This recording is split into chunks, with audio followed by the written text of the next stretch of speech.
Welcome to this special edition of the Who, What, Why podcast. As part of Who, What, Why's series marking the 60th anniversary of the assassination of President John Kennedy, we present two interviews with two people who share their firsthand knowledge of a central character in this story, their acquaintance and friendship with Lee Harvey Oswald.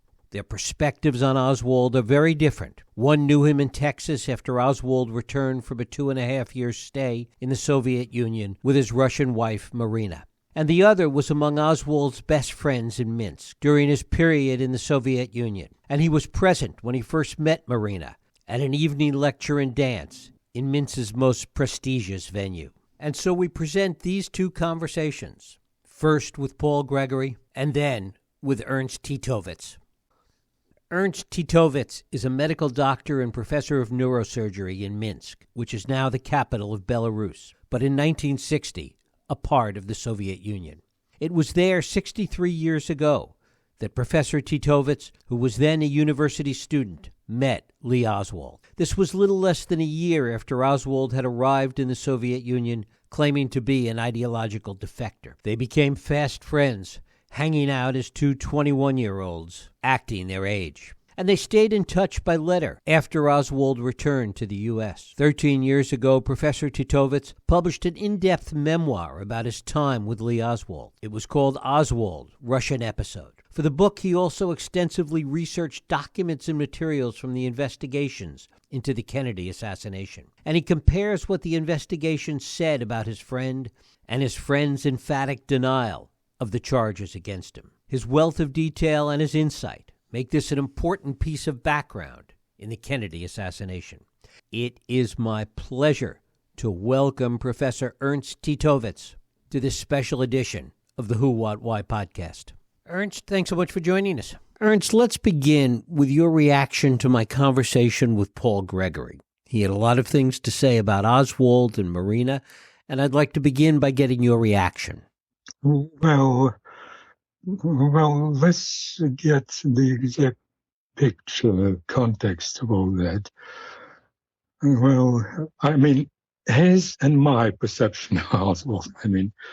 I knew Oswald from September 1960 till his very end, he left Minsk in May 1962, and then we corresponded till the very end, Gregory knew Oswald over a few months, and mostly he was interested in Marina, a Russian, as he says, and he failed to establish trust with Oswald. Well, as for me, in his diary, the story diary, writes, Eric Ernst, my oldest acquaintance, a friend of mine who speaks English very well. That's his vision of Ernst. And he never mentioned Gregory's diary. So Gregory is not existent. It doesn't exist by him. Gregory talks about Oswald as kind of a loner, a very quiet, self-effacing, eccentric guy. Was that your impression? Not in my experience. If you remember, in my book, I describe situation when we were together. Well, the first is we discussed openly things when we were together. Well, again, I have to get into the picture. He was open with me. He was open with those who he trusted. To the rest, and was just a stranger, a foreigner with some quirks of his, and that's about all. With me, he was open, and we discussed things political. It was a very hot debate. I remember once when we discussed socialism, capitalism, and then went to Russia and America. He defended the United States. He was very patriotic. And he agreed that slavery and race discrimination was a bad thing. And at the end, when I very hotly discussed the Russian system, having no idea about what went on in the world, well, I was just brainwashed, as everybody was at that time. He said, "You live here like slaves. You can't travel." He was absolutely right. Well, what I'm trying at, how it speaks how open our discussion was. He didn't hesitate to accuse, to point to the faults of our system. So from your perspective, he certainly wasn't a loner. So in no way he was a loner. In no way he was maniacal. In no respect, he was a very reasonable person. Well, he would flare up at some things that he didn't like, not very often. He would have reasons to flare up. Otherwise, he was very reasonable and was against physical violence genuinely. It was his at all. He professed stoicism. Well, so certainly he never was a loner. And in my book, there's a picture of Oswald smiling, hilarious, in a hilarious group of workers sitting in the center of them. No, in no way he was a loner. That's official presentation of American media, Warren Commission report that he was a loner, that he was prone to violence, he was mentally, there's something mentally wrong with him. That was just this crap to give to a man in the street who would do such things. I mean, the other part of that, you talk about how you guys engaged in conversation about so many things. My sense of it is that you thought that his political views, his views on most things, were pretty moderate. No, he was very moderate in all respects. And again, in his Athenian system, he introduced free Medicare, free education, although democracy is something very ambiguous, When he was arrested, he lived in a democratic country. Then he was arrested, and he asked for legal advice, and he wasn't given a lawyer. And that's democracy. And again,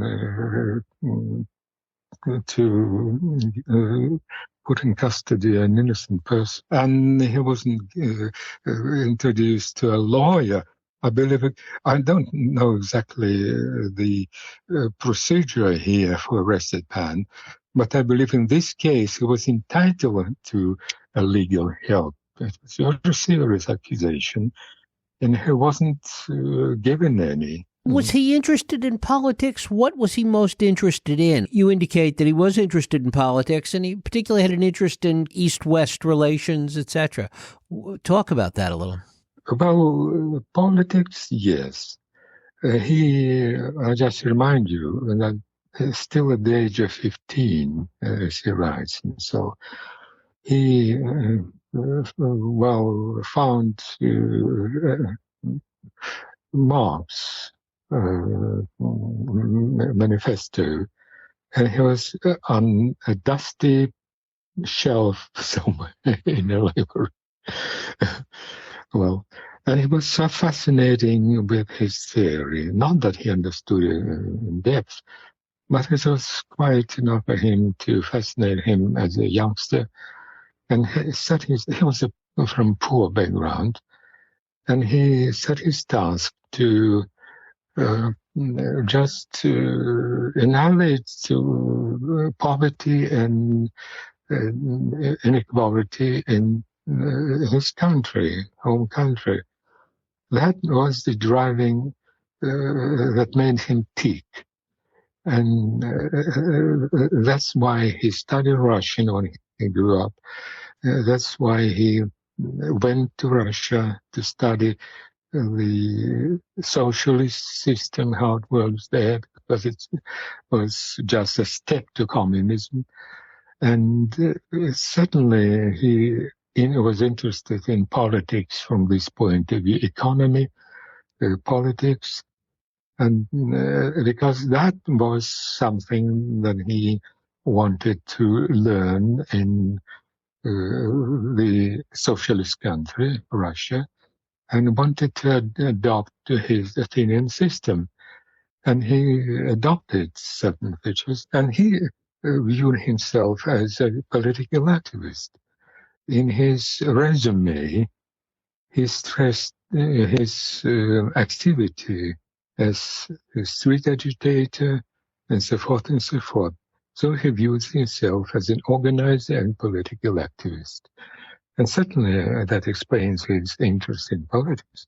Talk a little bit about his attitude towards Minsk. He left there. It was too small for him. It wasn't adventurous enough. What drove him to leave? Well, as for Minsk, he accepted reality as it is. He never complained about, oh yes, he did. Only that there was no fruit to buy in winter. We had to wait till the harvest time would come. Well, at that time, we used only local produce. So that's the only. Oh yeah, and that there was no, what you call those alleys. When they throw a ball at pins, what you call it? Oh, bowling. Yeah, bowling. Right. Yes. There was no bowling alleys there. So they only complain that I know about no fruit all year round, fresh fruit, and no bowling alleys. Otherwise, he was absolutely tolerant and no criticism from his part. Yes. One more thing. Again, we're coming to politics. It has nothing to do with Minsk. It rather has to do with the whole system.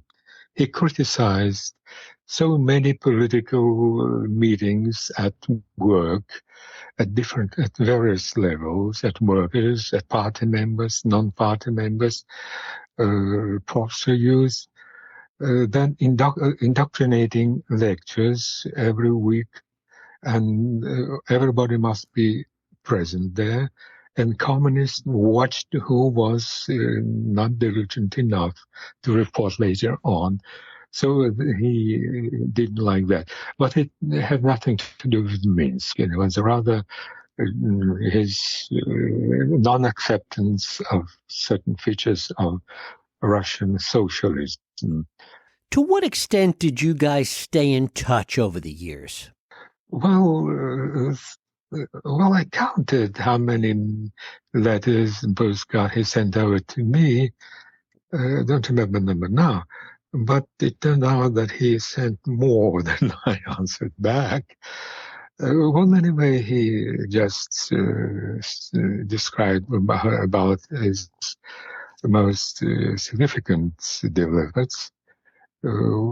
Just when I asked him to look for some research book that appeared just there in the States, he promised to get it.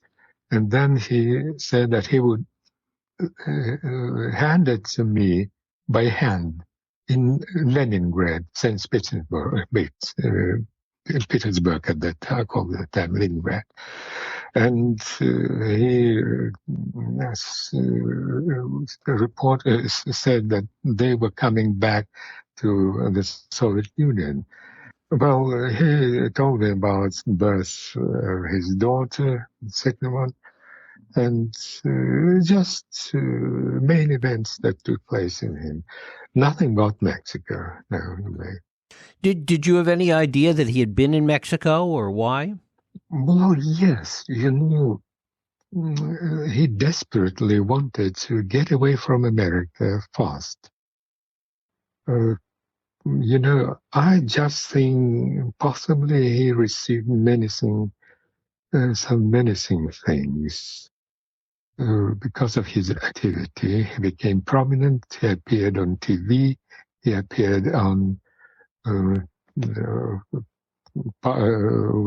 radio, and there in New Orleans, there were so many disappointed with Castro Cubans, exiles, and certainly they didn't like that activity hands off of Cuba.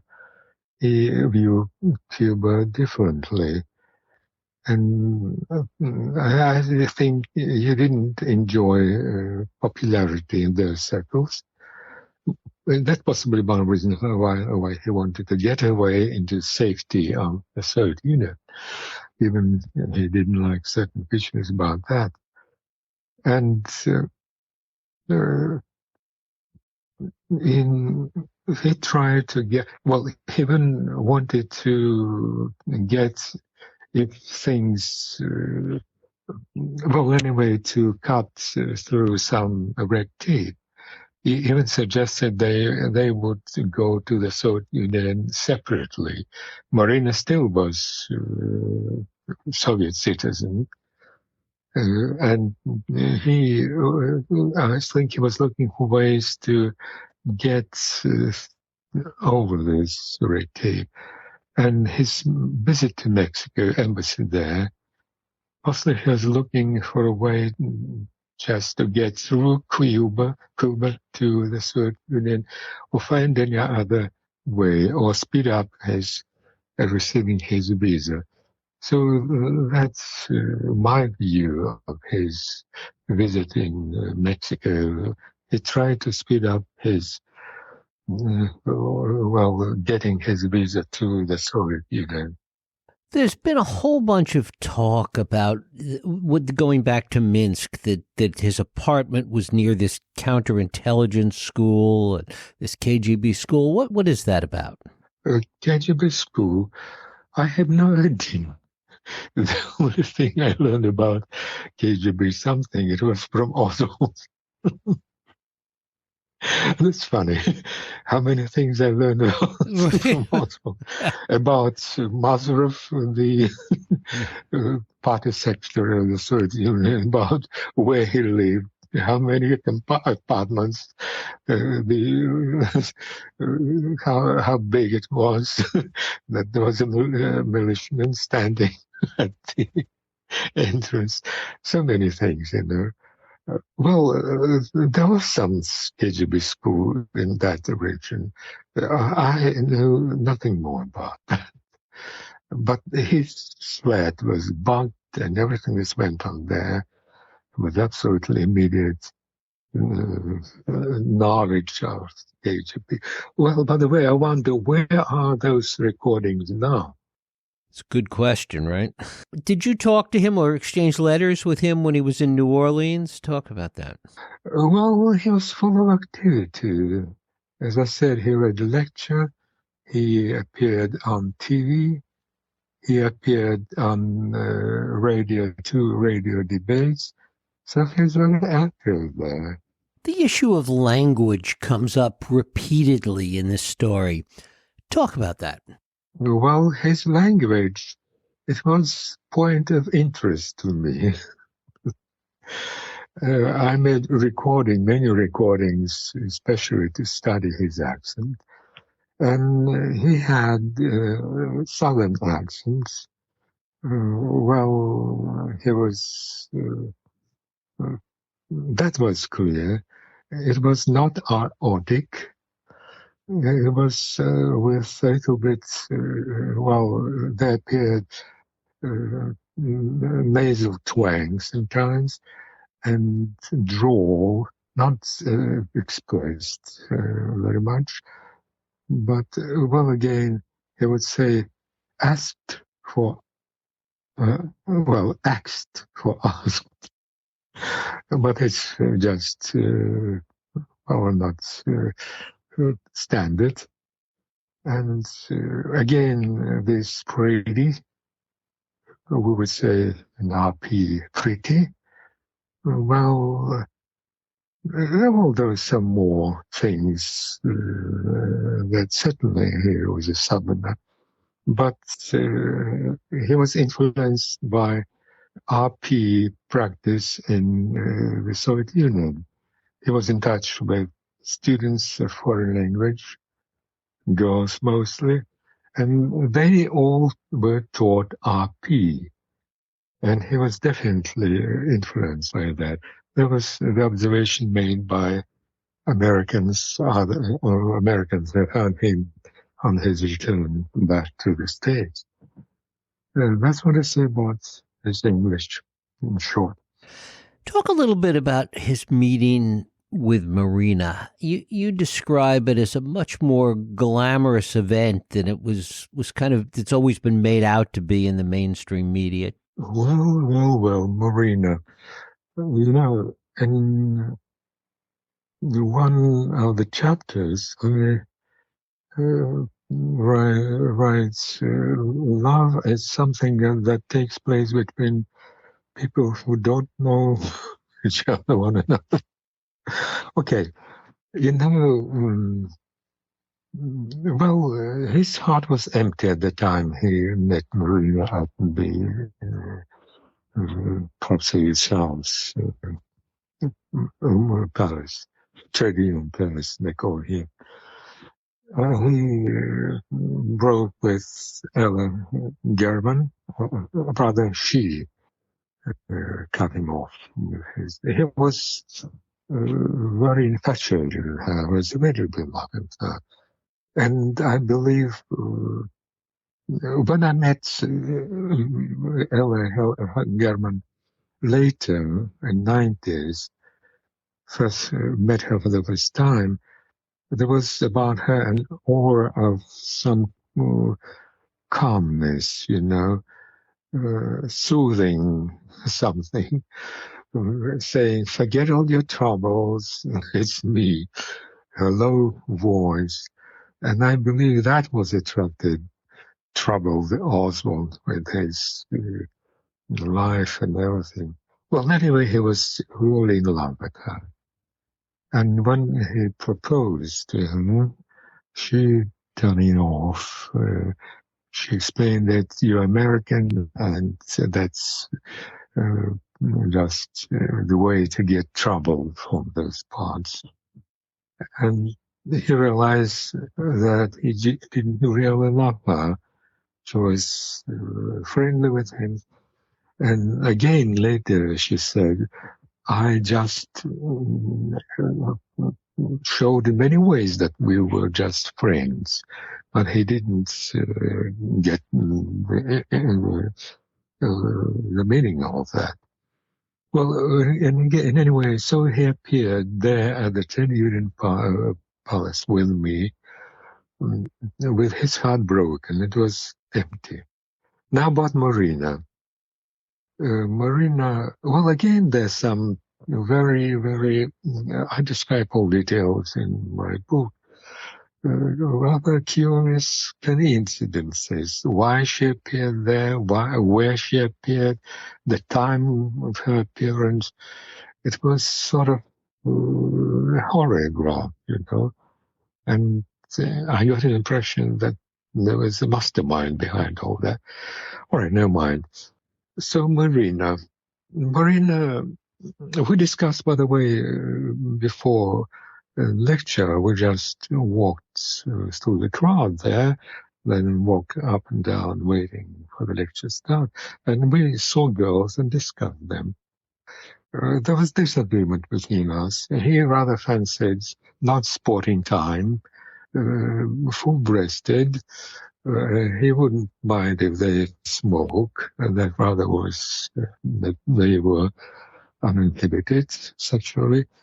Well, and I rather disagree with him. And we had an argument about girls, you know, about it between the two guys.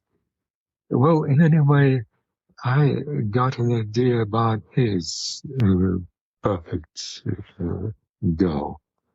By the way, he insisted that American girls were best in the world. Well, then Marina. Marina at that time cultivated the image of Brigitte Bardot. This French actress was very popular there at that time. Her portraits were in all cinemas on display. And Marina cultivated her manners, her hairstyle, her manner to dress. And when I first was introduced to Marina, that was her, the image she cultivated and showed to others who didn't know her. And that's what Oswald saw. He saw Marina in this image. And again, there was another Marina, already when also got married, and we visited Marina's friend, Inessa. There was tight circle of friends, no way to just play some image, display some image. She was all herself. There was another Marina. It was a chatterbox, chain smoker. She was, when we watched TV and discussed something, she was immediately introduce her opinion on anything without being asked to. And again, she would swear a lot. She would use F words. It was like an expletive with her. At that time, it was absolutely forbidden. It was the 60s, it's not our days. Even educated people just would use that to show that they're still not out of touch with the reality. I think so. Well, that was a different Marina. That was a real Marina. Well, with her pretty face, it was a sort of joke, you know. She rather demonstrated, you see, I'm emancipated girl, and I even can use what is forbidden words that are forbidden, and accepted. So there's another Marina. She was a shallow character. Certainly she wouldn't discuss things philosophical and political in some depth. They were absolutely boring to her. And there was a give and take between him and Lee in this era. So there are two images of Marina, one for general use, Brigitte Bardot, and another for domestic consumption, a chatterbox, a chain smoker, and a swear box. Why do you think the image of her has become so distorted over the years? I mean, what's your sense of that? Well, I wouldn't say it was distorted. In what respect? As far as you say, they were really two Marinas. At that time, yeah. Well, that was he wanted to demonstrate for the others who didn't know her. You know, there were so many girls there at that time, Kaiser, fewer, and every girl wanted to somehow be visible. And that is how Marina's way to attract attention. I would call it an absolutely innocent way. She was a pretty one. Why not imitate Brigitte Bardot, which is already was in the minds of all around as a just pretty, non-inhibited girl? Why not adopt this image? There's nothing wrong about that. So that's it. As for American media, Well, they write anything they want. You have the sense, you mentioned this a few moments ago, and you write about it in the book, that the meeting between the two of them perhaps was orchestrated. Talk about your thoughts in that regard, and if so, by whom? Well, by who? That's the obvious. If it was, the only organization interested in studying Marina and Oswalds, also through Marina, was the intelligence, KGB. Why? Well, in the first place, well, it was arranged that Oswald, well, in this the class segmented thing, in both there's all one picture, whole picture. You need introduction, many things.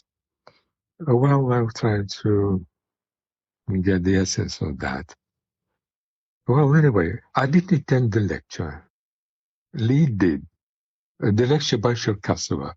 Cherkasova was the 15th session of the United Nations Organization and the Russian delegation. She rubbed shoulders with top party brass there on the way. And she was told by the party bosses to read a lecture on return for the students. It was part of political education campaign. And her son was to help her to with showing pictures through desktop, and he arranged his all that in an orchestra pit, isolated from the rest of the audience. Well, before the lecture, start of the lecture, I told Oswald, I'm not going to listen to another political indoctrinations. And he insisted that he would go there. Now I understand. He was scouring for any news from the States. And later, so he went, and we agreed that we meet together after the lecture, the dancers. And later on, I learned that I was wrong about the lecture. Cherkasova did it in a very interesting way. She showed mostly, there were spots. He gave its due to the party line and everything, but mostly it was showing pictures and telling about, in a simple way, about the United States. So also received what he wanted. Again, well, when we later on, when I researched this episode, I learned that Cherkasova's son, Yuri, he took Oswald into the orchestra pit. He knew Oswald, and he told his friend Costa Bandari beforehand that he expected an American here. He boasted that. And he really took charge of Oswald, took him to the orchestra pit. By the way, Cherkasov was surprised when he started lecture. He saw Yuri was not alone there. At first he was disturbed, unless her son started some pranks on him. But later they were doing business and she was satisfied with that. So from the very beginning, Oswald was isolated from the rest of the audience. And nobody could get into that picture, that orchestra pit from the audience. Later, I tried to get in there myself. There's a way it was under the scenery, under the scene. I couldn't do it alone. I had to ask somebody around there. That was when I investigated again later, years later, in 90s. So he isolated Oswald in the orchestra pit. Then, by the end of the lecture, Marina appears, you know where, at the orchestra pit. Isn't it a coincidence? And then she was ushered into the orchestra pit, again isolated place, and was introduced to Oswald there, you know. And obviously it was not a coincidence, you know. And jury played some role in here. And so that how they acquainted Marina, this acquainted Marina also took place there. Ideal situation. And from that on, Oswald was my first son. Well, so that gave me some ideas.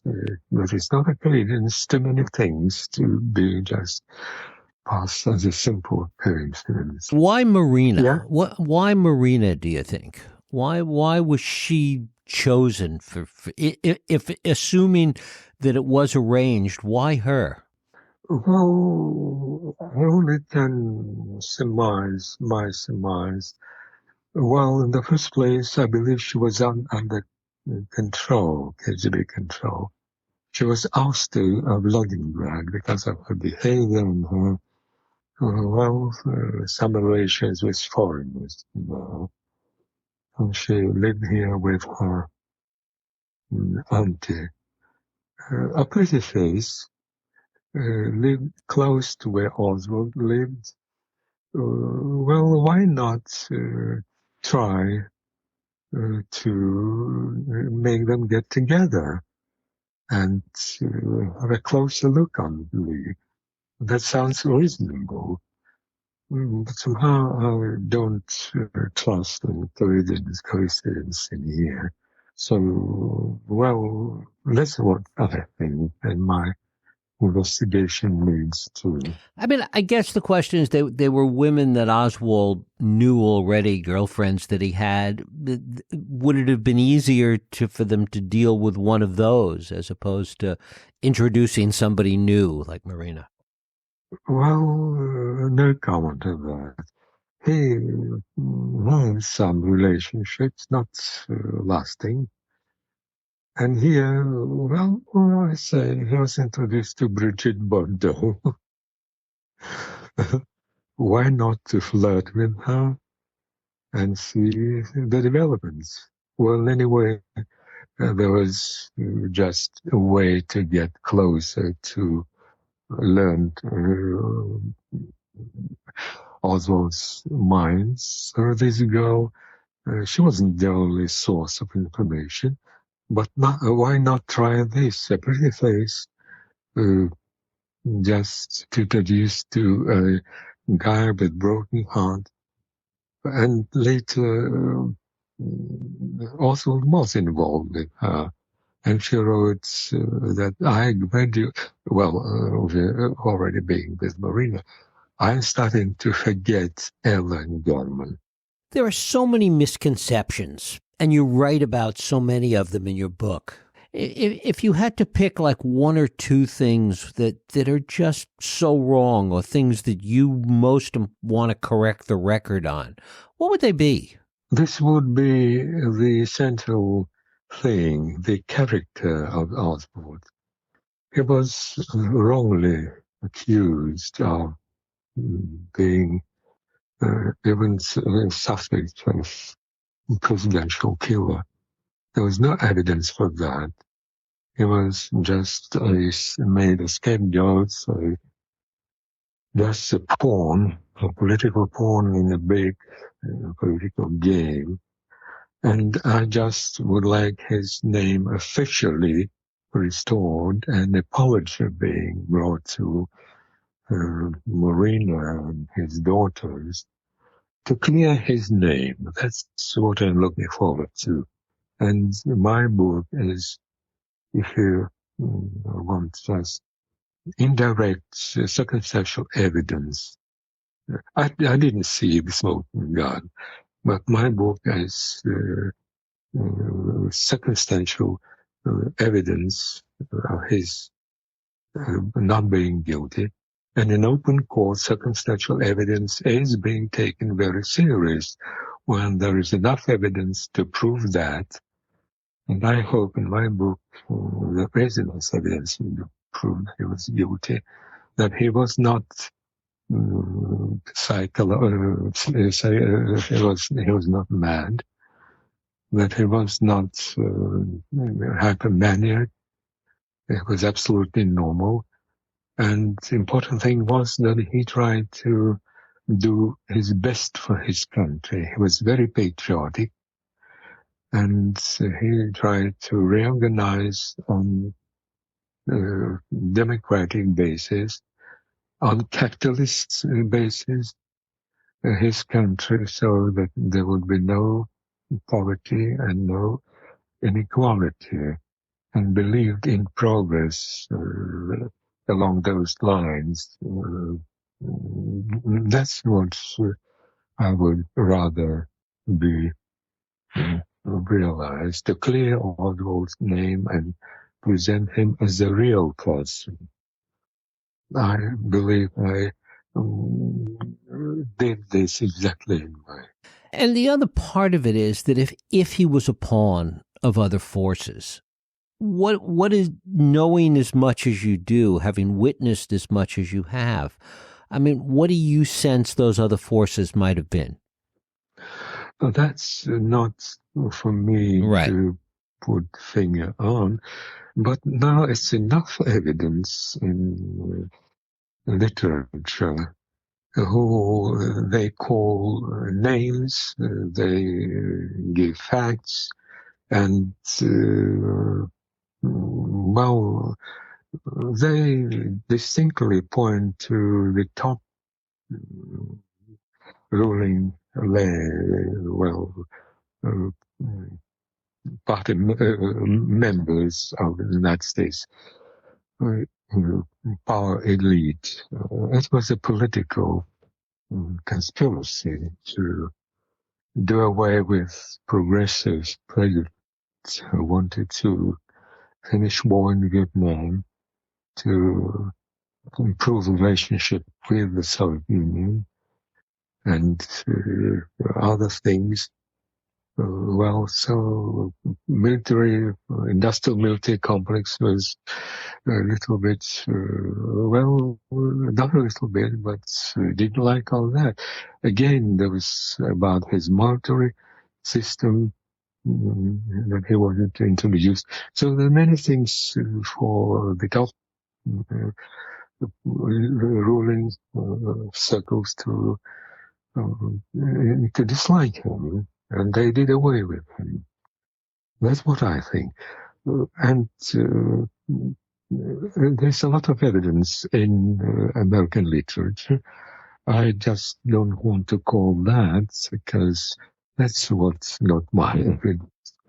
I just limit myself just to outlining what the situation is now. So I'm surprised why they still persist in accusing Oswalds. I mean, the official American. I mean, I guess the two issues go together. I mean, that in your book and the work that you've done, it's really about Oswald, as you say, and about you wanting to clear his name. But I guess the other part of that is that his name will never be cleared until there's an alternative that people believe, until people see what else is there.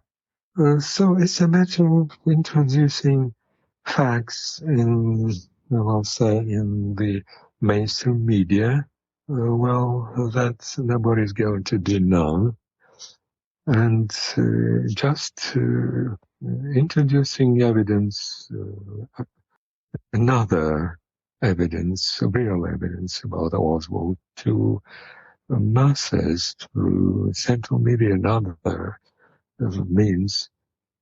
So it's a matter of getting the right, correct information And that's will do the trick, That's what I think. At present, he is being viewed, given image, the wrong image to general public. So why not correct this situation, give the right image to his image? There's enough evidence to do that. So why not do that? Ernst Titovets, I thank you so much for talking to us today here on the Who, What, Why podcast. Oh, thank you for your interest. And thank you once again.